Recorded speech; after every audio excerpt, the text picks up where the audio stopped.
오늘은 이 본문의 말씀을 통하여 그리스도인 세상의 것을 절제하는 삶을 살다라는 제목으로 말씀을 전하도록 하겠습니다. 그리스도인의 삶에 대하여 지금 계속하여 말씀을 전하고 있습니다. 오늘 5번째 마지막 시간이고 다음 주에는 종합적으로 다시 한번 말씀을 정리하여 전하는 시간을 갖도록 하겠습니다. 지난 시간까지 이제 위의 것을 열망하는 삶을 살다라는 제목으로 또한 말씀을 전했고, 오늘은 세상의 것을 절제하는 삶을 살다라는 제목으로 말씀을 전합니다. 먼저 우리가 이 말씀을 받을 때 늘 기억해야 하는 것이 무엇이냐? 그리스도인이 과연 누군가라는 사실입니다. 그리스도인을 다른 말로 바꿔보면 그리스도의 사람입니다. 그 안에는 그리스도가 계십니다. 그러므로 그리스도와 함께하며 그리스도와 함께 죽고 사는 사람이 바로 그리스도인인 것입니다. 그리고 그리스도인은 바로 히브리서 11장의 믿음장을 통하여 본바 하나님을 기쁘시게 하는 자의 삶을 살아갑니다. 그리고 시편 15편의 말씀을 통하여 첫 시간에 성경적인 삶을 살다란 제목으로 말씀을 전한 것처럼 공의의 하나님이요 사랑의 하나님과 함께함으로 말미암아 주의 장막에 머물며 주의 성산에 사는 자가 바로 그리스도인이다라는 사실입니다. 바로 그가 이 시간 함께 예배를 드리고 있는 저와 여러분들인 줄 믿습니다. 오늘 말씀을 통하여 세상의 것을 절제하는 삶 과연 무엇인가? 우리가 지난주의 말씀을 통하여 볼 때 골로새 3장의 말씀을 통해서 위의 것을 생각하고 위의 것을 찾아라, 위의 것에 대해 사모하고 열망하는 그러한 삶이 바로 그리스도인의 삶이라고 말씀을 전하며, 그 뒤에 이어지는 말씀 속에서 땅에 있는 지체들을 죽이라라는 말씀을 보았습니다. 땅에 있는 지체들이 과연 무엇이었습니까? 수많은 제약 가운데 나타날 수 있는 일들 몇 가지를 열거하며 결국은 그러한 것이 탐심이요, 탐심이 결국에 우상숭배라고 말하는 것을 보았습니다. 그리고 그러한 우상숭배하는 제약 덩어리들은 결국 어떻게 합니까? 하나님의 진노를 낳는다라고 말씀하는 것을 우리는 보았습니다. 세상의 것에 대하여 말할 때 위의 것을 찾고 위의 것을 열망하는 삶을 생각하다 보니 우리는 이 땅 세상의 것에 대하여 잘못된 방식이나 잘못된 방향으로 이해할 수도 있습니다. 그러한 유형이 두 가지로 나타나는데, 첫 번째는 극단적으로 세상의 것에 대하여 나쁘게만 여기는 영지주의적인 사고가 있고, 두 번째 부분은 무엇이냐면 그러한 것들을 무절제하게 좋아하고 사랑하는 모습들이 있다는 사실입니다. 먼저로는 영지주의적인 자세가 어떠하냐? 영적인 것은 다 아름답고 좋으며 육적인 것, 세상의 것은 다 안 좋고 악한 것이다라고 여기는 마음입니다. 그러므로 그러한 것들에 대하여 나타나는 모습들이 어떠하느냐? 극단적인 금욕주의의 모습으로 나아간다라는 사실입니다. 그런데 이런 극단적인 금욕주의, 마땅히 우리들의 삶 가운데 때마다 우리가 하나님 앞에 기도할 때에도, 오늘 오전 예배 주일 예배를 드리면서도 그 느헤미야의 기도 가운데 어떻게 했습니까? 슬퍼하는 마음을 안고 하나님 앞에 기도할 때 어떻게 했어요? 금식하였다라고 말하지 않습니까? 금식은 과연 무엇입니까? 우리의 곡기를 끊는 것입니다.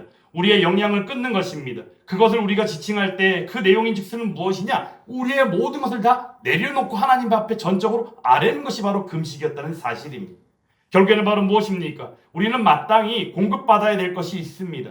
이 땅에 살아가며 육신 가운데 살아갈 때 육신조차도 생명을 유지하기 위하여 필요로 하는 것들이 있더라라는 사실이죠. 그러므로 극단적인 금욕주의가 바라보는 바 그 내용은 자칫 잘못된 방향으로 나아갈 수 있음을 우리는 분명히 알아야 한다는 것입니다. 그래서 여러분들에게 말씀드릴 때 육적인 것에 대한 의미를 분명하게 다시 한번 분별할 수 있도록 말씀을 드린 바가 있습니다. 내용인즉슨 사도 바울을 통하여 육적인 것들에 대한 표현으로 헬라어 사륵스라는 단어를 쓰는데, 그 의미가 바로 무엇입니까? 세상의 죄와 사망 가운데 처절하게 빠져있는 세상의 모습을 상징하고 이야기하며 표현했다라는 사실입니다. 그럼에도 우리들이 이 하나님께서 흙으로 지으신 우리의 이 육신조차도 하나님께서 주신 은혜의 선물이라는 사실을 우리는 분명히 알아야 합니다. 우리의 육과 영을 보았을 때 영은 하나님께서 지으신 거고 육은 우리가 하나님께서 지으신 것이 아닙니까?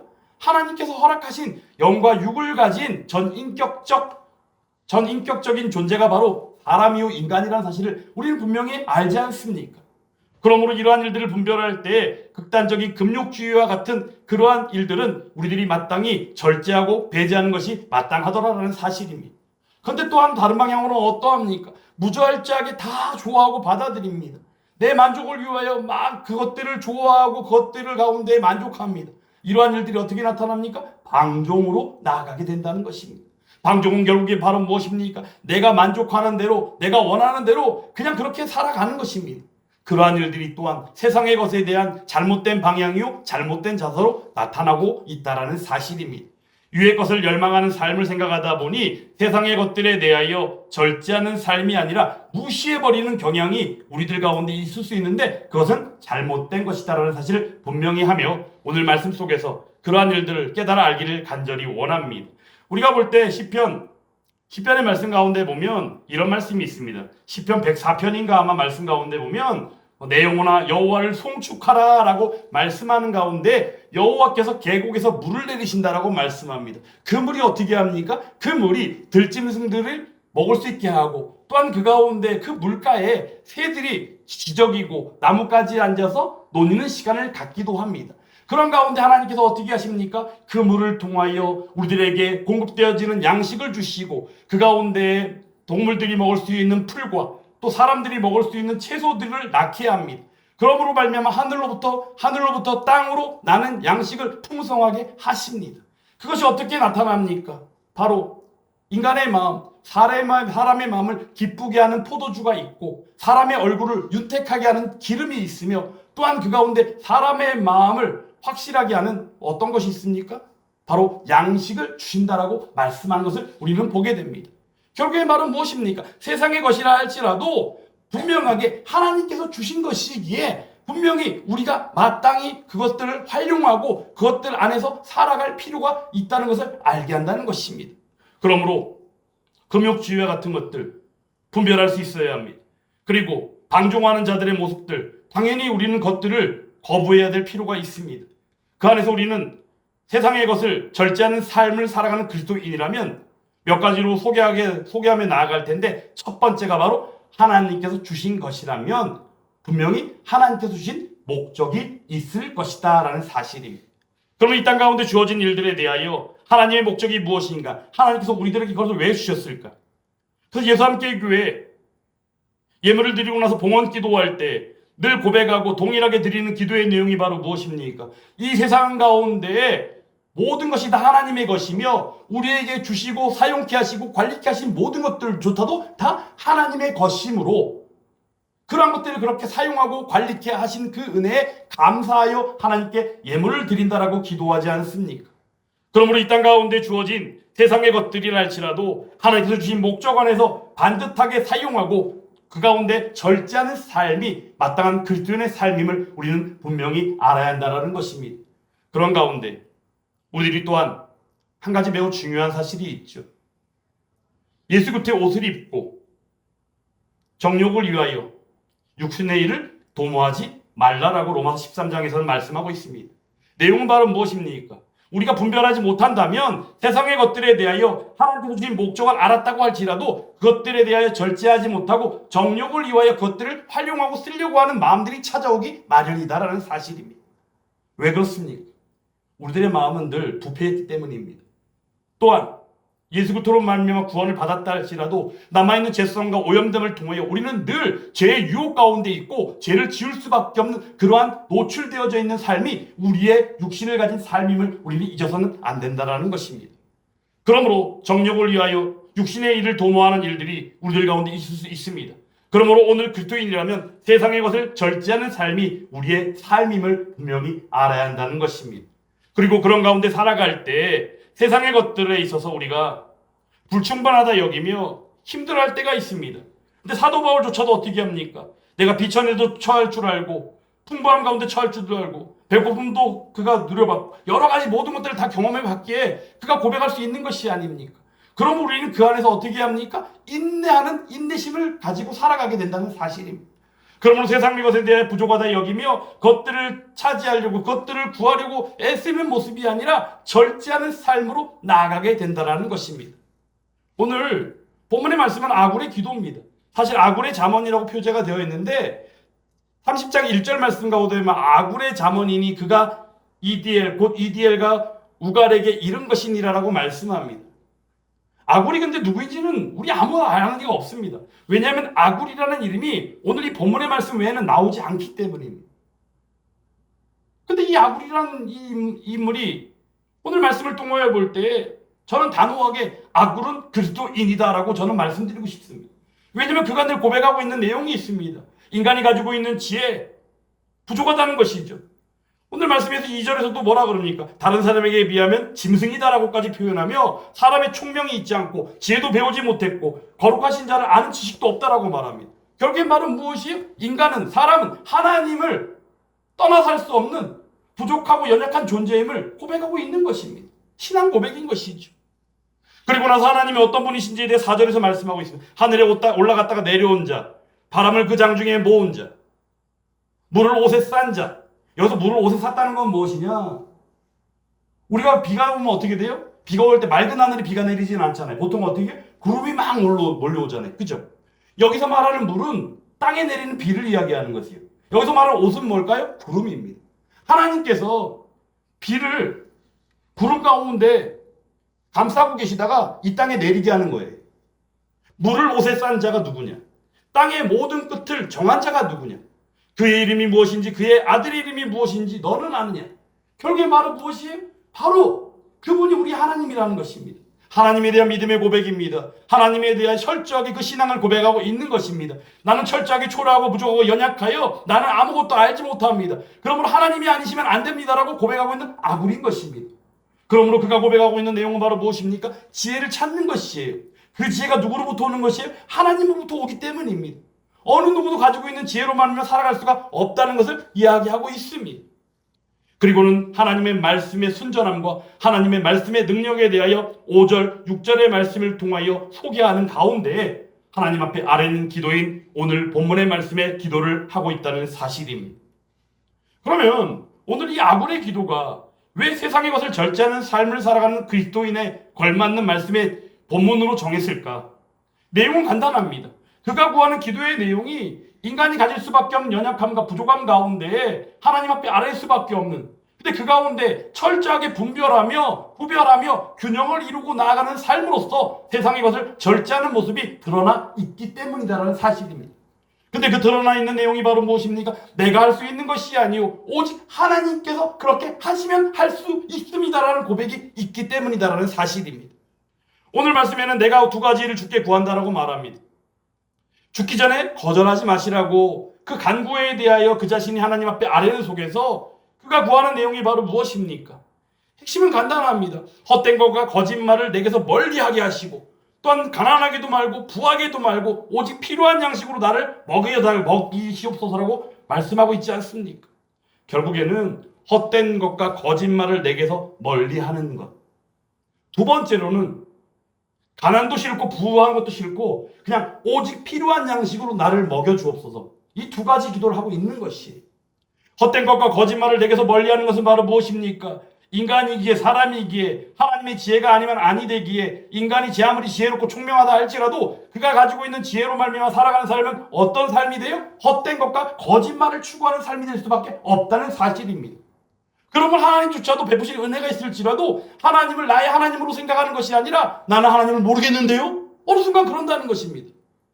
그러므로 여러분들에게 늘 말씀을 전할 때 소개하는 것이 바로 무엇입니까? 신앙 간증도 현재의 나의 신앙이 반듯하고 미래 앞으로도 그렇게 살아가는 삶의 믿음의 신앙의 확신이 있는 가운데에서 지난 시간의 과거의 신앙을 회상하며 주신 은혜에 감사하며 은혜를 끼치는 시간이 바로 신앙 간증의 시간임을 우리는 분명히 알아야 한다는 것입니다. 현재를 떠나서는 말할 수 없습니다. 현재가 있지 않고는 어느 것도 말할 수 없는 것입니다. 더군다나 신앙에 있어서 우리의 삶에 있어서는 당연한 일입니다. 오늘 말씀에 그러므로 헛된 것과 거짓말을 내게서 멀리하옵시며 연약한 존재요 지혜가 없는 무지한 존재로서의 그 아굴의 기도의 내용은 어찌 보면 우리들 모두에게 필요한 간구요 기도임을 우리는 마땅히 알아야 한다는 것입니다. 그 내용은 무엇입니까? 바로 세상의 것을 절제하기에 분별할 수 있는 믿음이요 신앙을 하나님께서 주옵소서라는 간구로 연결되어질 수도 있다는 사실입니다.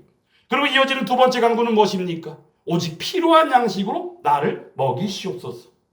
우리가 볼 때 예수님께서 가르쳐 주신 기도인 주기도문만 보더라도 어떠합니까? 일용할 양식을 주옵시고라고 말씀하잖아요. 일용할 양식, 우리는 당연히 우리의 육신이 유지되어지기 위해, 생명이 유지되어지기 위해서 양식을 먹어야 합니다. 먹지 않으고는 살 수가 없습니다. 그런데 오늘 아굴은 어떠합니까? 가난도 아니고 부한 것도 싫다고 합니다. 이유는 무엇입니까? 가난도 부한 것도 결국에는 9절 말씀을 통하여 그 내용이 결국에는 끼치는 영향이 어떠한지를 이야기하는 것입니다. 부자가 되어버리면 어떠합니까? 내가 배불러가지고 난 하나님 모르겠는데요. 요 하나님이 누구십니까? 나에게 언제 은혜를 주셨습니까? 내가 내 힘으로 산 것이죠? 이런 식으로 이야기하면 자기 멋에 취해서 살아간다는 것이에요. 참 이런 하나님 말씀을 볼 때마다 참 놀랐어요. 요즘 시대에도 너무나도 잘 어울리는 하나님 말씀이 아닙니까? 인간의 이치가 그렇지 않습니까? 일단은 배부르면 어때요? 우리는 배부르면 다 까먹어버리잖아요. 난 배부르니까 다 잊어버려요. 그죠?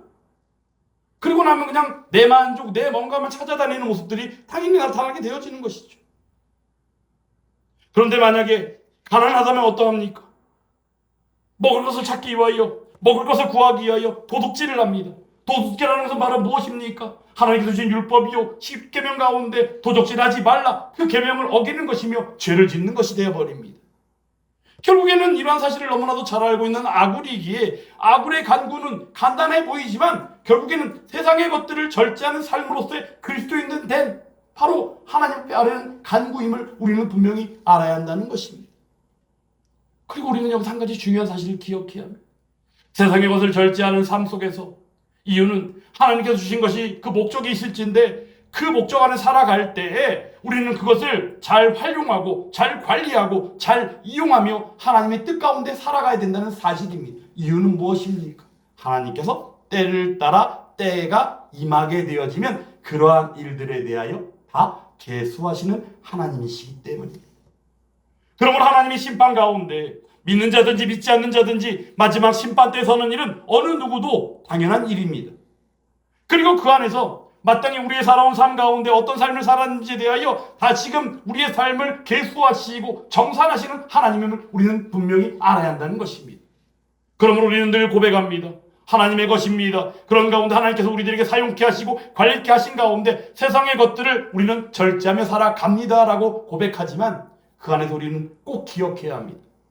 하나님께서 주신 것들을 활용하고 사용하고 관리할 때 그때가 임하면 그 일들에 대하여 하나님께서 달란트 비유에 나온 것처럼 잘하였도다 충성된 종아, 게으르고 나태한 종아, 어떠한 이야기가 우리에게 해당되는 이야기일지는 모르지만 때를 따른 하나님의 계수요 정산이 있을 것에 대하여 우리는 기억하며 귀하게 여기는 가운데 세상의 것을 절제하고 잘 활용하는 그리스도인이 다 될 수 있기를 주님의 이름으로 축원합니다.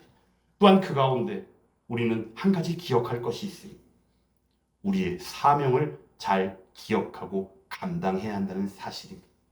세상의 것을 절제할 때에 우리는 마땅히 우리가 살아가는 바 하나님께서 우리를 부르신 목적이요 하나님께서 우리를 부르셨을 때 우리에게 무엇을 원하시고 기대하시는지에 대해 알아야 할 필요가 있습니다.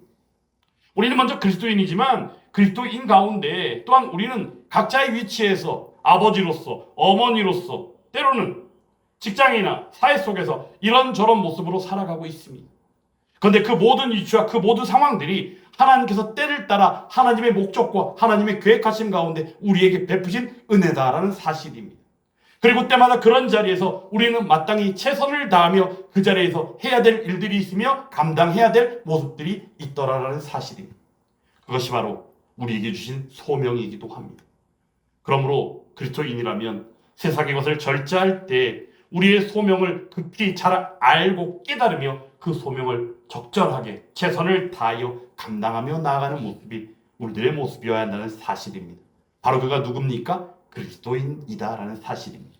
그리스도인은 바로 누굽니까? 바로 친히 머리 대심으로 세우신 교회 가운데 몸된 교회요 성전된 바로 모습이다라는 사실입니다. 그리고 그들이 바로 교회입니다. 교회는 또한 천국 시민권을 가지고 있습니다. 그러므로 말미암아 구원받았고 구원받으며 구원받을 것에 대하여 확신하며 나아가는 삼시제 구원으로 나아간 구원받은 백성이기도 합니다. 오늘 이러한 사실을 너무나도 잘 알고 있는 아굴이 그러한 기도 가운데 아래는 이 모습은 어느 누구가 아니라 이 시간 예배를 드리고 있는 저와 여러분들을 향한 기도요 또한 우리의 삶의 간구인 줄 믿습니다.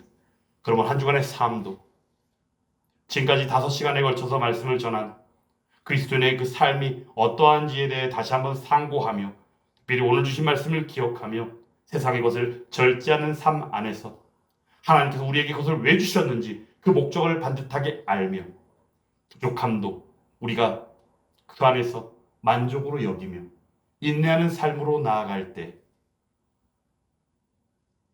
궁극적으로 하나님께서 그 모든 일들에 대하여 정산하시고 계수하는 날이 있음을 기억하고 우리 주신 소명을 기억하는 가운데 그 소명을 최선을 다하여 감당하고 나아갈 때 세상을 것을 절제하는 삶인 그리스도인의 그 삶을 살아가는 저와 여러분들의 삶이 될 줄 믿습니다. 한 주간도 그러한 삶 안에서 승리케 하시고 하나님이 주시는 그 만족 안에서 함께 더불어 풍성한 은혜 가운데 한 주간을 지내는 저와 여러분들이 다 될 수 있기를 주님의 이름으로 축원합니다.